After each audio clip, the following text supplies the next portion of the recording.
Il sindaco di Ribera Matteo Ruvolo, i consiglieri comunali, assessori Giovanni Di Caro, Rosalia Miceli, la vicepresidente del Consiglio Comunale Aurora Liberto, la consigliera comunale Maria Quartararo e il segretario cittadino di Gioventù Nazionale Ciro Catarignicchia hanno deciso, dopo un lungo periodo di riflessione, di lasciare il partito di Fratelli d'Italia, proseguendo la nostra esperienza politico-amministrativa nella piena indipendenza istituzionale. È una scelta frutto di un percorso di maturazione nata dal profondo rispetto che nutriamo verso la nostra comunità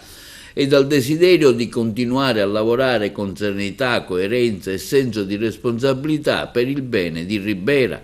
Nell'ultimo periodo abbiamo registrato nel contesto politico locale di Fratelli d'Italia un progressivo allontanamento dei principi di confronto e partecipazione che hanno sempre ispirato il nostro impegno. Le relazioni interne si sono spesso trasformate in dinamiche gestionali chiuse, dove il dialogo ha ceduto spazio a logiche personali, a decisioni poco condivise. In un ambiente simile diventa difficile operare con quella libertà e quelle serenità necessarie per servire davvero la nostra comunità. Riteniamo pertanto che la politica non debba ridursi a competizioni interne o a imposizioni dall'alto, ma restare un servizio ai cittadini fondato sull'ascolto, sul merito e sul rispetto reciproco. È per questo che scegliamo di andare avanti con piena autonomia, senza rancore, ma con la consapevolezza di fare ciò che riteniamo giusto per Ribera e per chi ci ha dato fiducia, ribadendo la nostra disponibilità, continua il sindaco e il suo gruppo politico,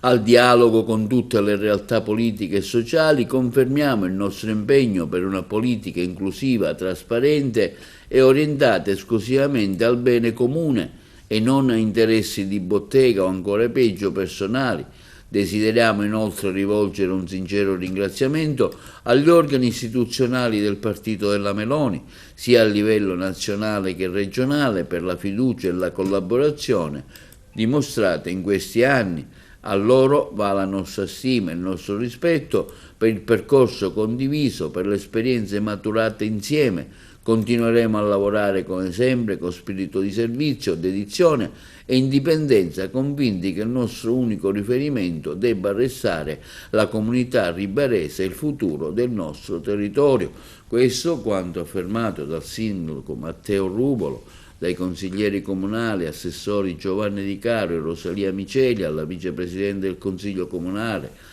Aurora Liberto, la consigliera comunale Maria Quartararo, il segretario cittadino di Gioventù Nazionale Ciro Catarignicchia, che hanno deciso di abbandonare il partito di Fratelli d'Italia a Ribera.